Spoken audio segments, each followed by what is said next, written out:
grazas a todos. Estamos encantadísimos. Eu estou contento por partida doble ou triple. Non sei. Primeiro, por estar facendo este acto con gracia, a que tanto admiro e aprecio. É a que está facendo unha labor tan importante cos mozas e mozos de e moi contento por participar nesta homenaxe a Lois Pereiro, poeta que admiro e que volvo a él recurrentemente. Tiven a fortuna de, no ano que lle dedicaron as letras galegas, no 2011, traballar con Ignacio de Fontoches Vaz facendo unha peza que se chamaba Poesía Última de Lois Pereiro, na que estivemos durante 4 meses traballando moi duro e nun proceso de inmersión na poesía de Lois, pero tamén nos seus escritos, esa correspondencia con Piedade, e foi alguén que entrou e que é alguén que me gusta volver e que, bueno, pues eso, que me fai moi feliz poder participar neste acto que creo moi necesario. Deixo-vos con gracia, que os vai a ler agora os poemas.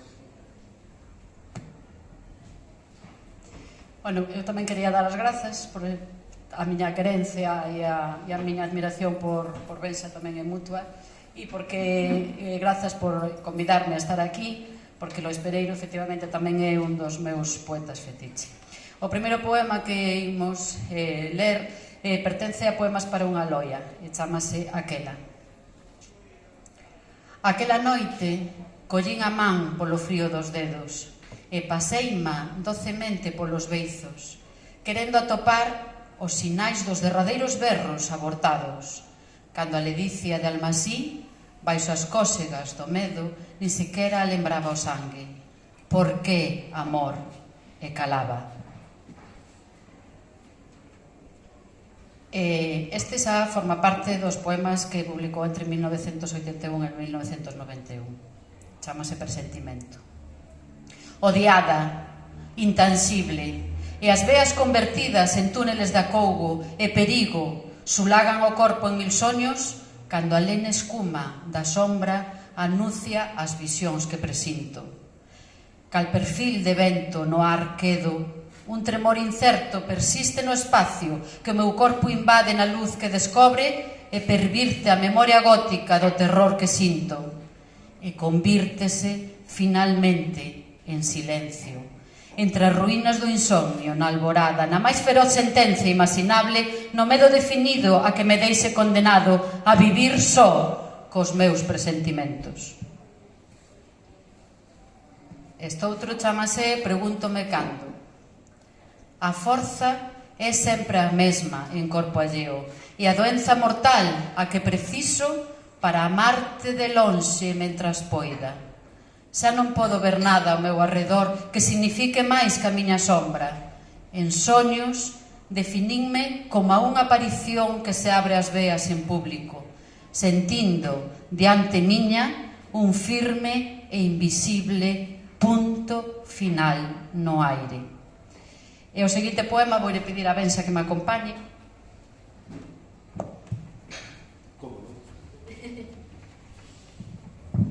É un poema así moi especial que se chaman 12 versos falsos. O falso vai ser Benxa neste caso.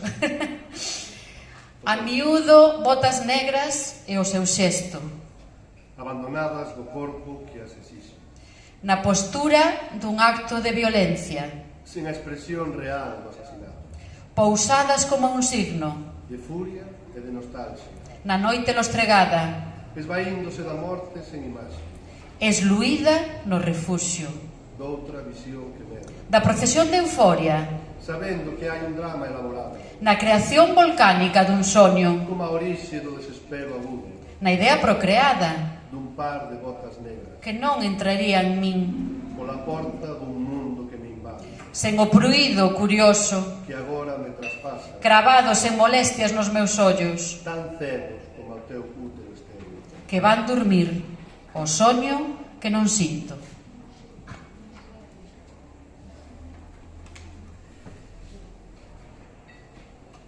Da experiencia que tuve co traballo de Lois, bueno, aparte de fascinarme a súa poesía e a cantidade de referencias que hai sempre nos seus libros, de cine, de música, de outros escritores, ¿no? Sempre lendo a Lois chegas a todo o mundo de literatura, de cine, de música. Gracias a él, gracias aos seus poemas, eu descubrira no seu momento a Thomas Bernhard, o escritor austríaco que é deses que ou odias ou amas, e eu recoñézome dos que están fascinados coa súa prosa hipnótica, ¿no? Cando entras en Bernhard é como se entraras en un bucle infinito de palabras que se repiten. Para dun deses libros de Bernhard que se chama O Sótano, había un momento onde ele quedaba atrapado nesa búsqueda da dirección oposta, e para toda esta xente que, como a Lois, moitas veces viaxaban sempre na dirección oposta, vai esta peza que vou tocar.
Esta segunda tanda de poemas pertencen á poesía última de Amor e Enfermidade, que eu recordo cando descubrín este libro o moito que me impactou. É un dos libros que sempre recomendo a todo o mundo, as miñas alumnas e alumnos. Este xeito de falar da morte tan próxima, sabéndoa aí. Curiosidade. Saber que está a morte, e o corpo é unha paisaxe de batalla, unha carnicería no cerebro.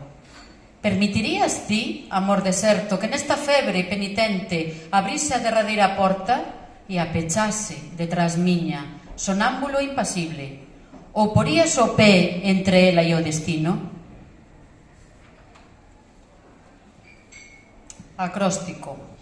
Xa sabedes que o acróstico, como está o poema lido, o mellor é máis difícil, pero xoga coa primeira letra de cada verso, facendo en todas as estrofas a palabra sida. Soamente intentaba conseguir deixar na terra algo de min que me sobrevivise, sabendo que debería ter sabido impedirme a min mesmo descubrir que só fun un interludio atroz entre dous muros de silencio. Só puiden evitar, vivindo a sombra, inocularlle para sempre a quen amaba doses letais do amor que envelenaba a súa alma cunha dor eterna. Sustituindo o desexo polo exilio, iniciei a viaxe sen retorno, deixándome levar sen resistencia ao fondo dunha interna aniquilación chea de nostalgia.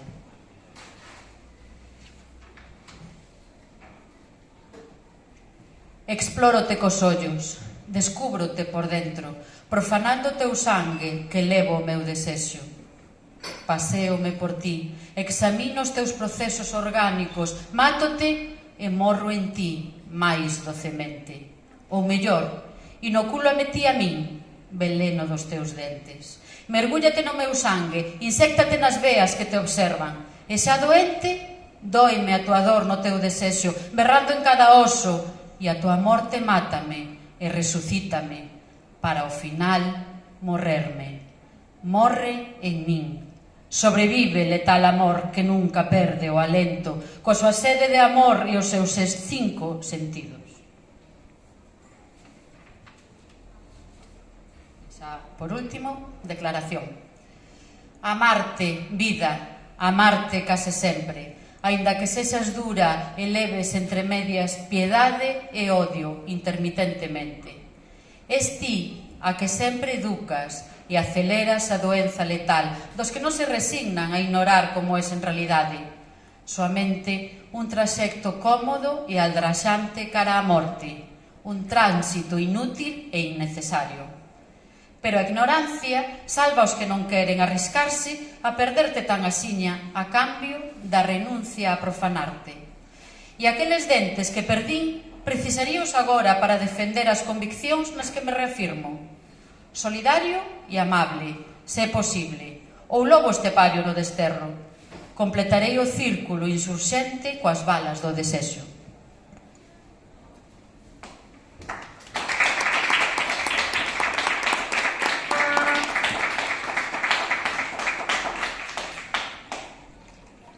Despedimos xa o acto. Vamos facer, bueno, hoxe deberían ser os encontros de Carboeiro e estou segurísimo que a Lois de coñecelos lle fascinaría eses encontros. Entonces,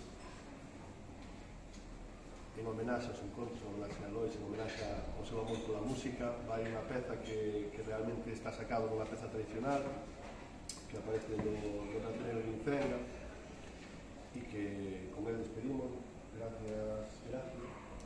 Gracias a vos polo silencio, pola atención e polo cariño dos aplausos, e que viva Lois.